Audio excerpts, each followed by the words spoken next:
And at number 10, dead. Until the release of the 5th Fazbear Frights book Bunny Call, most people understandably believed that William Afton died during the spring locking we see in FNAF 3, and that Springtrap was his possessed animatronic. While I heavily debated this, a load of people got mad at me for it, since I kept saying that Springtrap wasn't an animatronic, that he was William piloting a suit. But a load of comments, every time I said that, all flipped on me because Springtrap wasn't there and he's dead in the suit. No, he wasn't. I stood by that, and it was revealed to be the case in the Man in Room 1280. You best believe I was celebrating when I heard about that. Oh, it felt so good to be right. I saw that and I just started dancing. I was living my life, bro. It was great. Look, I've suggested a few outlandish things, but this was the first thing I was very adamant about, and I was right. Springtrap wasn't an animatronic because William was alive piloting the suit. I remember one comment said, "Oh, so you expect him to be alive in a room without food or water for 30 years?" And I remember responding to that, saying that like there could be stuff in the storage room,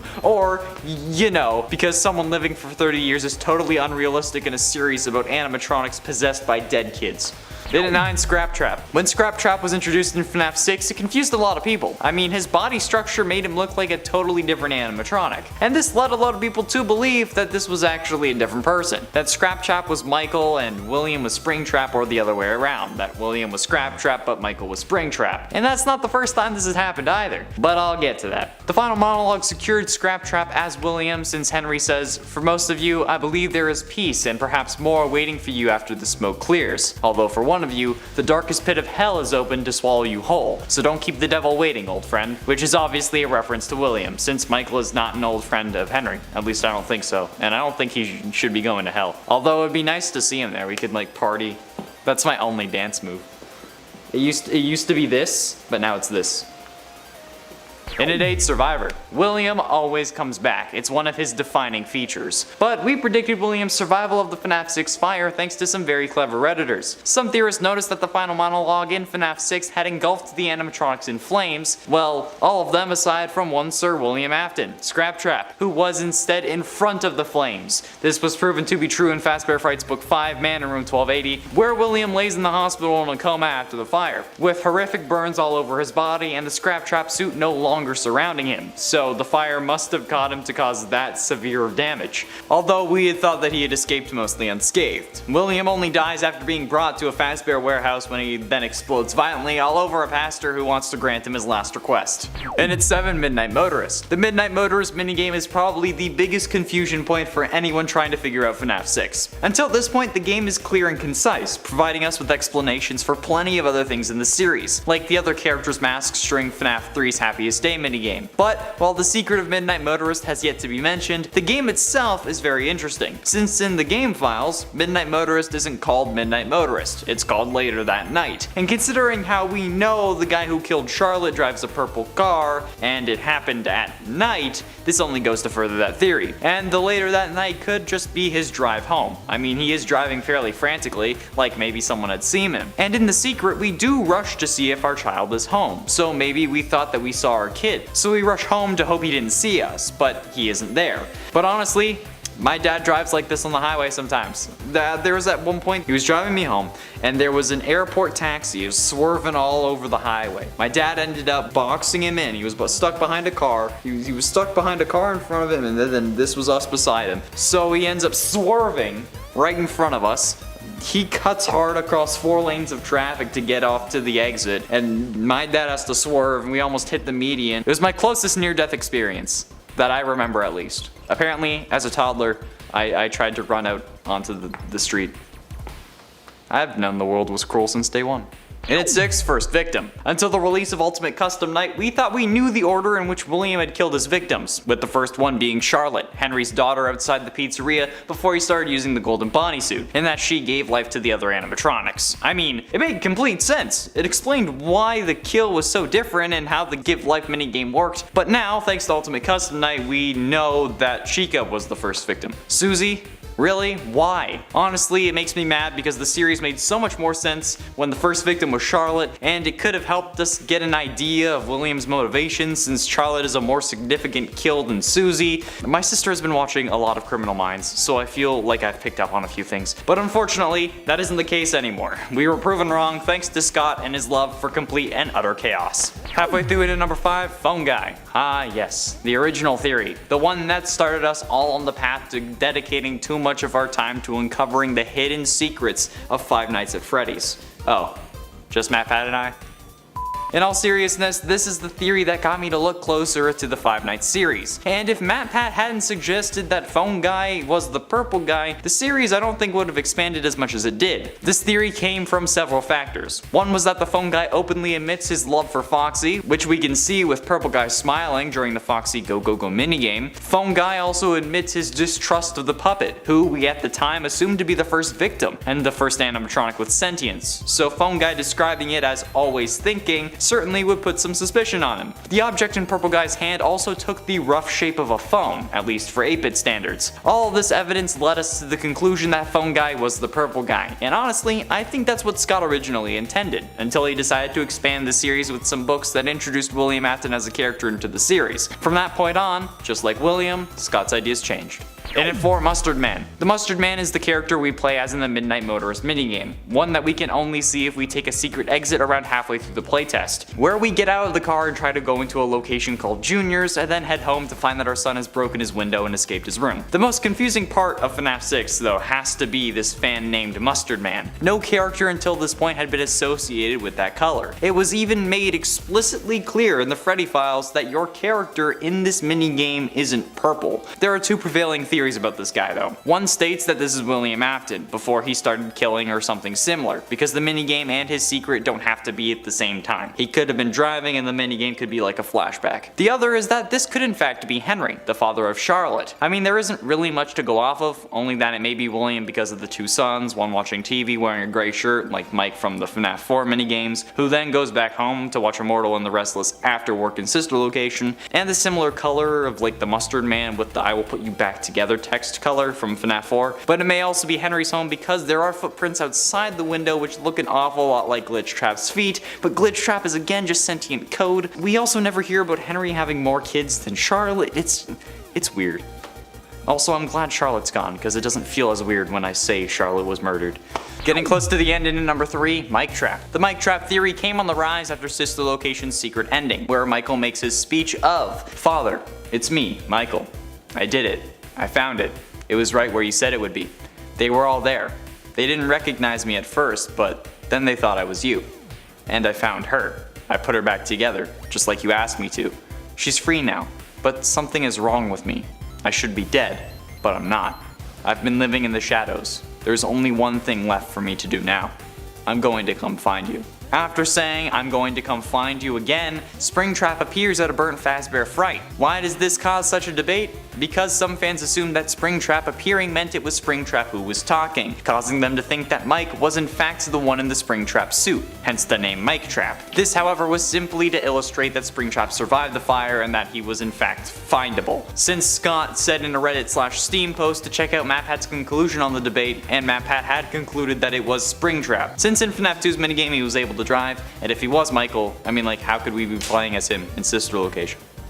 Penultimately in at number 2, Pink Guy. The purple versus pink guy debate is the Mike versus Will Trap debate of the early FNAF days. Back when all we had to worry about was different colors and not like 14 different purple characters. This debate came after FNAF 2's Foxy Go Go Go minigame, where some fans believed the guy standing in the corner all smiley while Foxy discovered a group of dead kids was a couple shades lighter than the purple guy we saw killing kids outside the pizzeria. This, combined with the interior and exterior facts of their killings, got them named Purple Guy and Pink Guy. However, this was ultimately put to bed when the strategy guide known as the Freddy Files was released and stated in the Foxy Go Go Go minigame, quote, "Here you'll play as Foxy. Leaving the previous room, you enter a room full of children as party poppers go off. When the last one goes off, you return to your starting position and must make your way to the kids again, and then again. The last time you do, Purple Guy is visible in the lower left corner of the room. He's smiling. In the next room, the children are dead. This post-death minigame ends with a Foxy jump scare." You notice how it said Purple Guy is visible?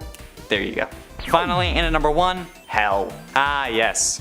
My homeland. I mean, the theory that we all believed to be set in stone, until Bunny Call came out. What's this book's deal with ruining so many things we thought we knew about the series? Anyway, the original Ultimate Custom Night theory was that Cassidy was torturing William in hell, or in purgatory on his way to hell, and making him relive all of his crimes because they hated him so much, hence the title of the one you should not have killed. This was evidenced by multiple things, including Henry's speech at the end of FNAF 6, but then the man in room 1280 comes along and instead shows us that it was simply William being tortured in a coma while he was in the hospital. Remarkably similar to how we perceived Crying Child to die in FNAF 4, which is absolutely crazy to say the least, and very poetic in a way. I mean, it's messed up since the dude ends up exploding in a warehouse, but at least the line of rest your own soul makes sense now, since torturing William was preventing the spirit from keeping him alive from passing on to their own life. Because, you know, if he was already dead, why would you bother? I personally still think it's Crying Child, not Cassidy, but who knows? Maybe Crying Child's name is Cassidy? I doubt that though. In at 10, William Afton. Before Sister Location's release, we could only speculate as to the name of the individual we knew as Springtrap. Tons of names were made. Dave, Dylan, Trent,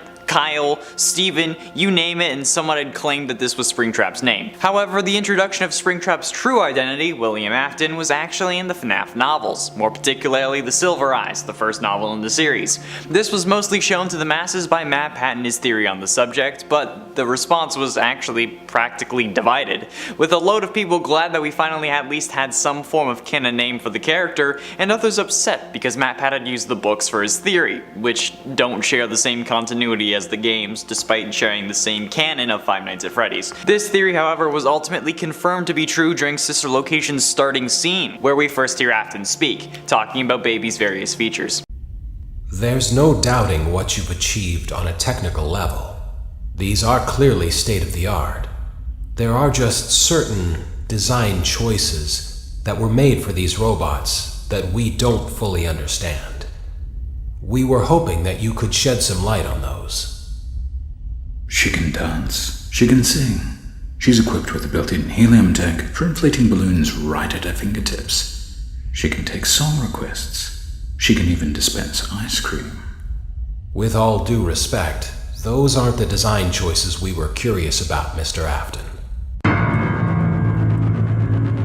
In at 9, Eternal Torment. Ultimate Custom Night was a really interesting turning point in the FNAF series. The original Afton storyline was finally at a close, and this game was the ultimate capstone to that, with some important lore hints in the form of voiced lines that play when you get killed. However, this game still fits into the FNAF story and serves as a link between the original story and the new one, the new story being Afton trying to escape the video game world that he got himself locked in. But we originally interpreted this game all wrong, since we initially thought that William was burning in hell, or at least stuck in purgatory. But as all Supernatural fans know, purgatory is just a giant forest where monsters kill each other for all eternity, not a security guard office where you have to fight off countless animatronics. But this idea, despite being solid with incredible amounts of evidence, was proven wrong thanks to the original final book in the Fazbear Fright series called Bunny Call. Wow, Scott really likes to act like he's ending things with Springtrap and then just totally doesn't. However, in this book, the story of the man in room 1280 tells the true tale of what's going on in this game. Afton is in the hospital, horrifically burned after the FNAF 6 fire, and is stuck in a coma, much like Crying Child was in FNAF 4. Eventually he wakes up though, which I'm guessing is him beating 50/20 mode, and is brought to a Fazbear warehouse where he promptly explodes and possesses a hard drive. Fun. And at 8, bribery. The fact that William wasn't caught or that everything seems to go so perfectly for him has to have an explanation. It's not like this guy just got that lucky. No way, not in Five Nights at Freddy's. There has to be a reason behind why the cops didn't check inside the bleeding and horrifically smelling animatronics. We know that this is the case because the newspapers from FNAF 1 confirm that the restaurants shut down thanks to animatronics smelling like death and leaking mucus and blood. Here's a quote from one of those clippings. Police were contacted when parents reportedly noticed what appeared to be blood and mucus around the eyes and mouths of the mascots. One parent likened them to reanimated carcasses. How were the bodies not found then? They could have tested the blood, found that it was similar to the parents if they didn't have any of the kids' DNA on file, and then easily have gotten a warrant to take the animatronics. But they didn't. The dead bodies were still never found and Afton was released. How the actual hell is that possible? The only way I can see, personally, is bribery. Like, William had to have been bribing these people, and they had to know that he was locked in the back room of Fazbear Frights, because why would they tear down a random wall to find that animatronic? It's impossible. There's no way that he just got released out of random chance. No one is that lucky. No. And at 7, the arm. We don't know too much about the upcoming FNAF game Security Breach. So far we know that there are at least 5 new animatronics and a whole pizzaplex to explore, and the game will have a day and night cycle, but that Afton will also somehow be involved thanks to the appearance of Vanny, who will serve as the antagonist to this game. However, in the gameplay trailer released for the game by PlayStation, at the very end we see a seemingly metallic arm reach out from behind some boxes. Some believe this to be the arm of the Stitch Wraith, others think that this is William. I think it's the latter, since we can see the reflection of purple light coming off the arm. And Springtrap, aka good old Willie Afton, is known for being the purple guy. This combined with the fact that he's trying to escape the game indicates that he will in fact be successful, and his goal of achieving eternal or everlasting life will be complete, since now he exists as Code, and can, I'm guessing, jump from animatronic to animatronic. And that's probably going to end up being a feature in the game after Security Breach, if there is one. And at 6, Glitchtrap. Glitchtrap is very clearly meant to be William Afton in his code form. As Tape Girl says, he was created after they scanned a hard drive they were given that was meant to help with coding the AI for the animatronics. However, while this is evidently William, it's theorized by many that this is meant to be based on the original suit that Afton wore to lure kids away, or at least try to, since thanks to the newly released Faz Facts, which I covered in detail in another video, link is in the iCard, we now know that the first animatronics William built, or at least some of the first, had claws that could hide away items, which is a feature only present in the Funtime animatronics. So the Funtimes were built before the spring-lock suits used in Fredbear's Family Diner, at least they could be. So this would have to have been a suit used at the company before they even had animatronics. And he was also planning on going on a killing spree already, so we can always assume the worst. Maybe there are more kids that went missing out of their homes like suggested in the Midnight Motorist minigame. Who knows? Halfway through it at number 5, Survivor. The issue of how William was surviving so much was really on everyone's mind. He made it through being spring-locked, he survived 2 fires, he was really somehow the most iron-willed individual in the series, and we have no idea why. Or at least, we had no idea why. The main theory was that William had injected himself with Remnant, which is the molten form of metal possessed by a soul, which would have been the original 5 animatronics. This idea, from what I can tell, came from the books, since the novel version of William becomes incredibly obsessed with Remnant and trying to use it to grant himself everlasting life, like some weird kind of soul vampire, also known as a ginger. This seemed like a solid idea though, and explained away many of the random things he got through, but had one crucial flaw. The only way to destroy Remnant is with a fire, so he would have had to make it out of the FNAF 3 fire unscathed, which as we saw in Sister Location's ending, he didn't, since he was literally at the burnt down Fazbear Fright. Does anyone else find it slightly annoying that Fazbear Fright is both the name of the FNAF 3 location and the series of books revolving around like the short stories? Because I certainly do. It's very annoying. And at 4, Mic Trap. The Mic Trap theory came out after Sister Location's secret ending, where Michael makes his speech with the famous line of "I'm going to come find you." After saying "I'm going to come find you" a second time, Springtrap appears at the burnt down Fazbear Fright. This one little moment caused some fans to assume that Springtrap appearing meant that it was Springtrap who was talking, making them think that Mike was in fact the one in the Springtrap suit. Hence the name Mic Trap. This, however, was simply to illustrate that Springtrap survived the fire, like we had been assuming, since Scott said in a Reddit or Steam post to check out MatPat's conclusion on this debate, and MatPat had concluded that it was William in the Springtrap suit. Since in FNAF 2's minigames he was able to drive, and if he was Michael, we couldn't have been him in Sister Location. It wouldn't make sense. But that wouldn't be the end of the Mic Trap debate. Haha, just wait until the next game comes out. Getting close to the end in number 3, Survived. After FNAF 3's ending, when we learned about the fire, we thought that that was it, at least for around 20 seconds, until people started brightening the final image like we know to do with FNAF by now. And that's when we saw Springtrap sitting in the shadows behind the stuffed animal that was the image for the news article about the fire. Now, I have no idea how the photographer didn't see that, or if William was bribing news outlets or whatever, but this is absolutely terrifying. And it really is what started us down the rabbit hole of having to jump through several hoops to find more lore clues and ideas. Brightening this one image made us have to comb through the files of a mobile game. Think about that. Anyway, this image set us on the path to thinking William survived the fire and that this would not be the last FNAF game. I don't know if this was supposed to be the point of the Easter egg, like if it was somehow to allow for more games in the series if Scott wanted to, but hey, either way, it happened. And here we are, 5 games, 15 books, and more later. Still questioning everything about this series, so time well spent. Penultimately in at number 2, Spring vs. Scrap. Then Ultimate Custom Night came out, and the Mike vs. Wiltrap debate was on the rise again, thanks to the introduction of Springtrap, who people thought was Scott adding a new character so that both Afton men could be Springlock victims. This was incredibly frustrating for me, but it was ironed out when Scott referred everyone to MapPath's conclusion on the debate, like I said before, cause you know. And in Ultimate Custom Night, Springtrap says, "I always come back," which turns into William's signature line because let's be honest, he does always come back. So that seemingly settled it, but there are for some reason still fans who believe that Springtrap and or Springtrap is still Michael, which just boggles my mind. But when people are dead set on something, you can't really convince them otherwise, just like how you can't convince me that Mike isn't a robot, even though in this debate there is confirmation that Spring and Springtrap are William, but hey. Finally, in at number 1, Survive x2. William surviving the FNAF 6 fire though was much harder to believe when it came out at first, at least before Bunny Call was released. However, some fans seem to note that during the final cutscene of FNAF 6 during Henry's speech, while the other animatronics were engulfed by flames, Springtrap was ahead of them. There's more waiting for you after the smoke clears.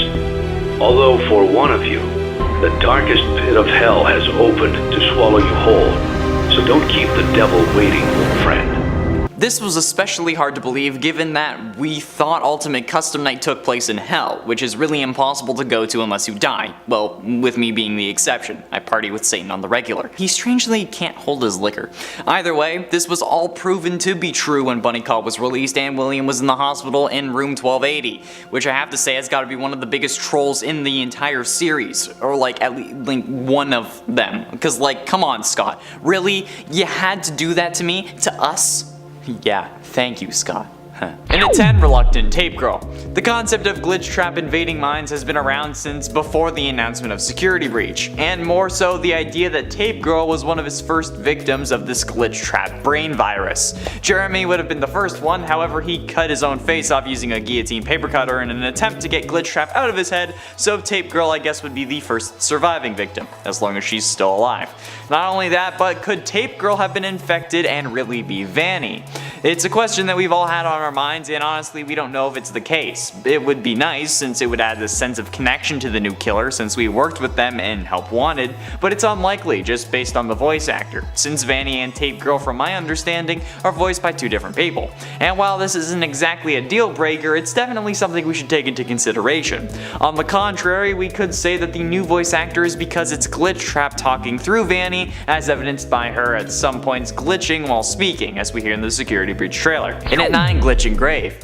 The FNAF VR DLC, The Curse of Dreadbear, is honestly my favorite game ever. The Corn Maze minigame is both horrifying but awesome, and while I hardly ever lose that game mode, it's fairly common to see the game over screen after the Corn Maze and many other games like The Hallway. However, on this screen, while Dreadbear reaches his hand towards you and Foxy attempts to intimidate you with his hook, you can see a few graves on a small hill.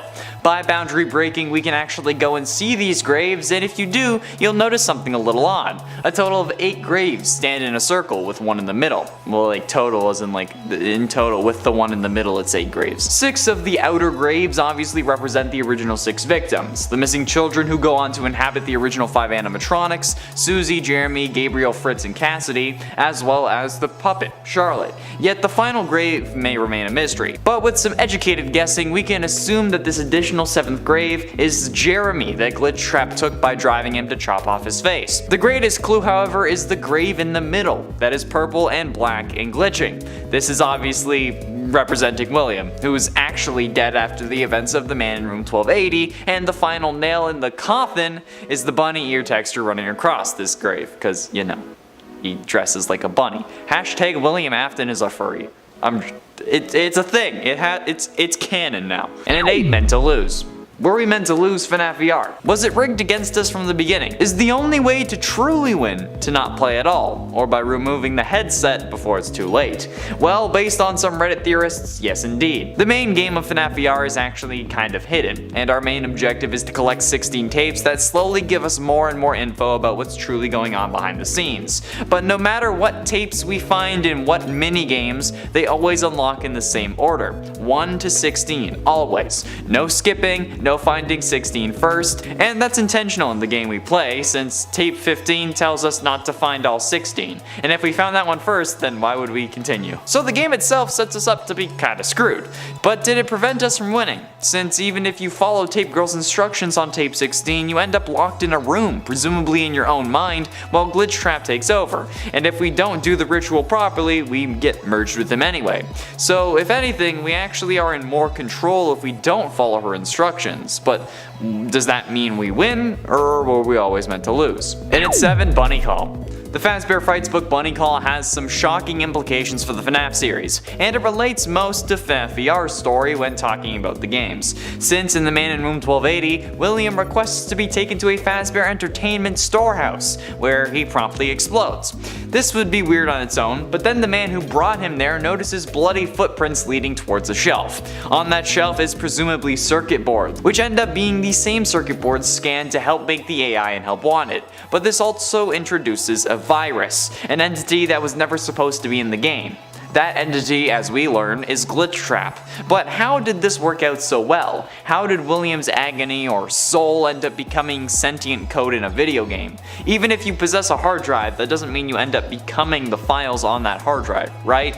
I guess we don't really know how possession works in the FNAF universe, so it's impossible to say, but how did William's circuit board end up being scanned? Or was this the plan from the beginning? And at 6, First Suit. Glitchtrap is very clearly a callback to William using the Spring Bonnie suit, but why is he not using that same suit, or at least a more mechanical one, in the game? It's simple. Do you remember what happened to him? He got spring locked. It would have killed him if not for a mischievous little spirit who refused to let go. So why, if he could choose his own form, would he manifest in the suit that caused him agonizing pain for over 30 years? Exactly. The question here is, was this William's first Bonnie suit? It has the stitch marks that a normal fabric suit would have, especially from back then, and it clearly has a Chuck E. Cheese employee that's inside kind of vibe, so it definitely could be, but we know thanks to fast facts and later information that some of the first animatronics that William ever made were the Funtime robots that we see in Sister Location. And these animatronics weren't even used until Circus Babies was open after Freddy's announced that it would be closing. So that would mean that the Spring Bonnie suit was in full working condition either before those or shortly after. And if this wasn't the first suit, why would he choose to look like this and stand out in a game that is all about looking back at the past? Halfway through in at number 5, Agony Boom. Like I suggested in number 7, I believe that this entire thing was planned. Maybe not from the beginning, but at least from when William discovered how remnant, or I guess possession, works. Because how does a man who has been possessed by a kid for years, who was living off of life support somehow,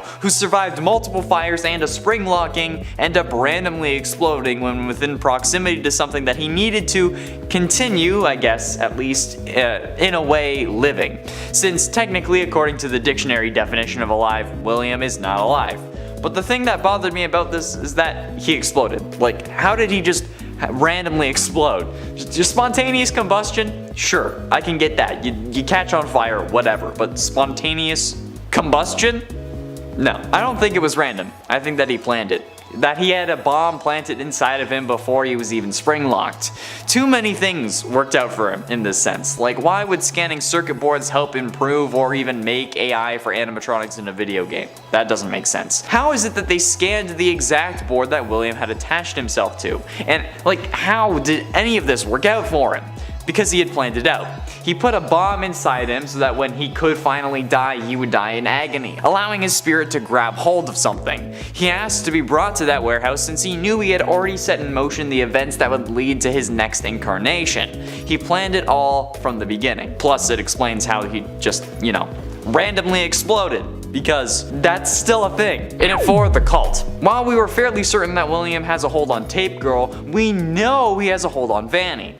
But is there anyone else that William is controlling? Map had suggested it even before Security Breach was announced, since the FNAF VR DLC was released in fact. The idea that Glitchtrap is controlling multiple individuals at once. Of course, this would be proven if Tape Girl and Vanessa are 2 different people, but since we have no frame of reference as to what Tape Girl looks like, we can't be certain. We know how he got a hold of her, but is she still alive, or did William get rid of that loose end and grab onto someone else? Did we play as Vanny? Like, was Vanny the game tester that we were playing as in Help Wanted, wanted that gets gotten by Glitchtrap at the end of the game? We don't know. So far we know that he controls one individual, but he was still appearing in Help Wanted. However, when we beat the game and merge with him and get locked in our own mind, the actual Glitchtrap that we see standing behind us in the main lobby goes away, and we're left with a plushie.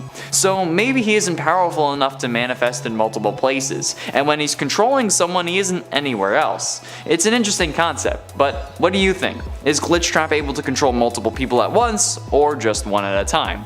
Let me know down below. I think based on the plushie, I think that he can only control one person. Getting close to the end, and in number 3, Princess Quest.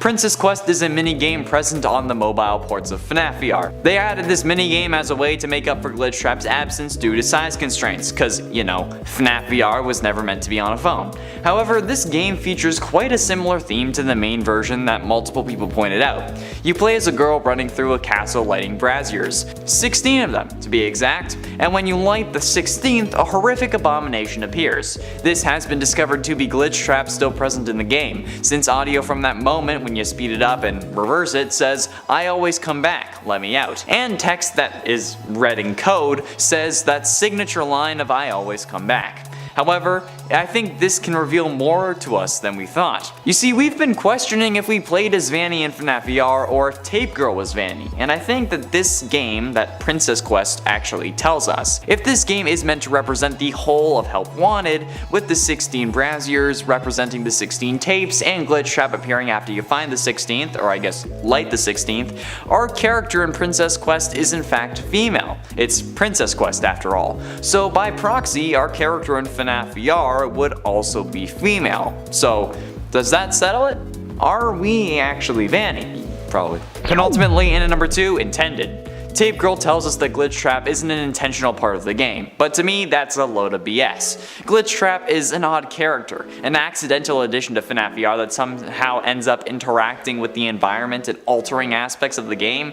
Like, what? I've always questioned why Glitchtrap is able to move around the curtain and even seemingly put us in the Freddy suit at the end of the game. Like, sure, he's technically a spirit, but he's still game code and would have to obey the laws of such. Right? So how is he able to move things like the curtain? Like when we're in the pizza party minigame in the final room, he pulls the curtain aside and then gestures for us to come in. How does he do that? When I literally can't move anything unless it's supposed to be interactable. I can't move that curtain. Simple. He wasn't an accident. If he was a glitch, unintentional, how would this ending make sense? Who would have put us in the Freddy suit? We wouldn't crawl in there ourselves after all.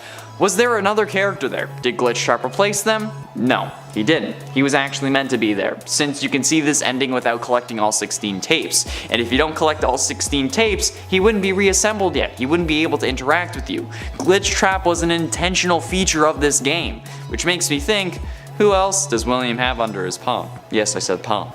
Was it intentional? No. Did I say it? Am I sticking by it? Yes. Finally, in at number 1, Resurrection. We don't know much about the upcoming FNAF game Security Breach. So far, we know that there are at least 5 animatronics and a whole pizzaplex for us to explore, and the game will have a day and night cycle. But then Afton will somehow be involved thanks to, you know, Vanny, another goddamn rabbit killer. However, we also think that Afton is going to come back yet again, since in the gameplay trailer released for the game by PlayStation, at the very end we see a seemingly metallic arm reach out from behind some boxes. Some believe that this is the Stitch Wraith, others believe that this is William. I think it's William, since we can see the reflection of purple light coming off the arm. And at this point, I can't even wear a purple shirt without you guys calling me the purple guy. So if there's purple light anywhere in anything FNAF, it's gonna be William, alright? Also, one Twitter user going by the name @officialz3RoyT mentioned me, @centimeter_Monroe, and showed me that the hand that comes out covered in purple light looks an awful lot like Nightmare Freddy's arm. Which, if this is the case, opens up a whole new can of worms that I don't want to have to deal with. Because if that is the case, Nightmare animatronics never had a physical form. So if he does come out with the freaking Nightmare animatronic endoskeleton, I'm gonna be mad. Okay, that's all. I'm gonna be pissed. This combined with the fact that he appears to be trying to escape in this game indicates that he will definitely be successful. I mean, you can't have a new killer for too long. We're gonna miss William. I mean, I'm not. I'm certainly not, but hey, that's what happened. And this is how dangerous would William have to be.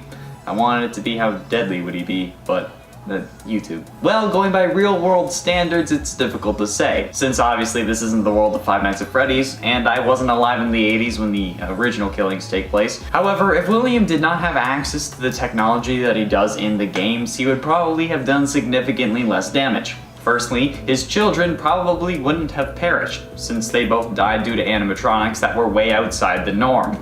Since, you know, Baby literally scooped Elizabeth using a big claw that was hidden inside her and then kept her inside of a chamber, and Crying Child was killed when Fredbear crushed his skull, which would require an absurd amount of force which would be impossible to realistically find for an animatronic, especially in the 80s, since FNAF 4 does take place in 1983, meaning all three of his kids would be alive, potentially resulting in less of a death toll, since putting Crying Child back together ended up becoming a driving force behind why William continued to kill.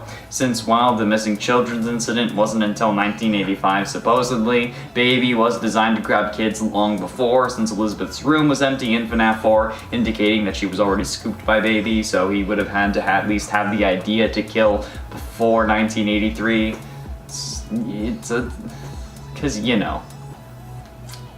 We still don't know why he started killing. As for how successful he would be if his kids weren't a driving force, that depends. One of the most well-known serial killers is Ted Bundy, who ended up admitting to 30 killings over the course of 4 years. I'm sure we all know the story of how he used his looks and charisma to win over various victims and society, but I feel like we can kind of compare this to William.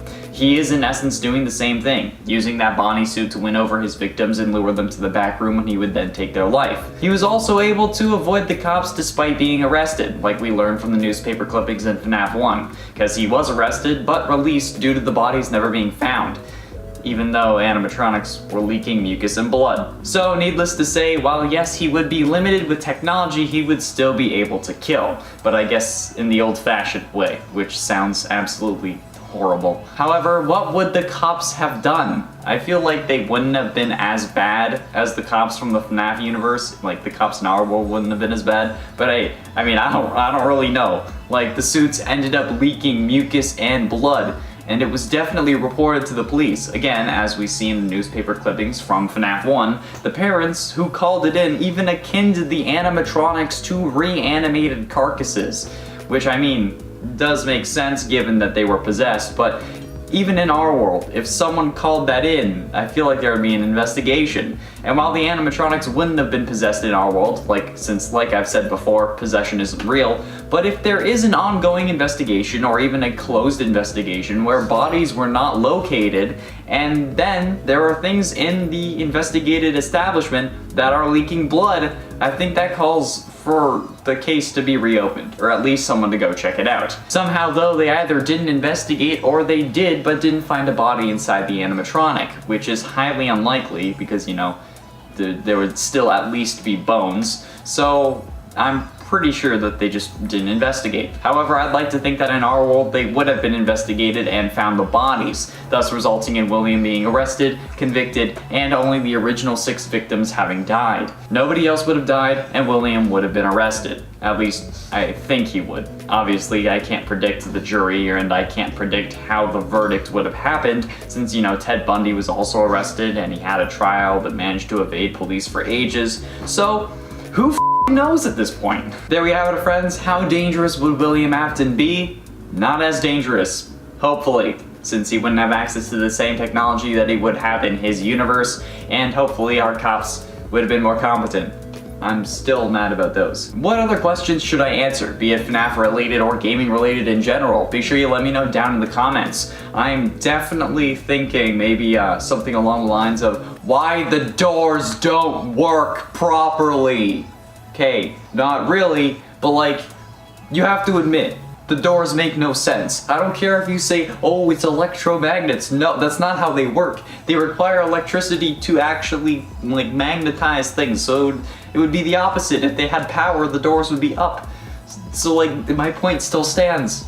And then everyone's like, oh, it's for safety so you don't get locked in. That room would have a window. It would have a window out back, so you could escape if there was a fire. I'm pretty sure that's required by law, that there would have to be a window there.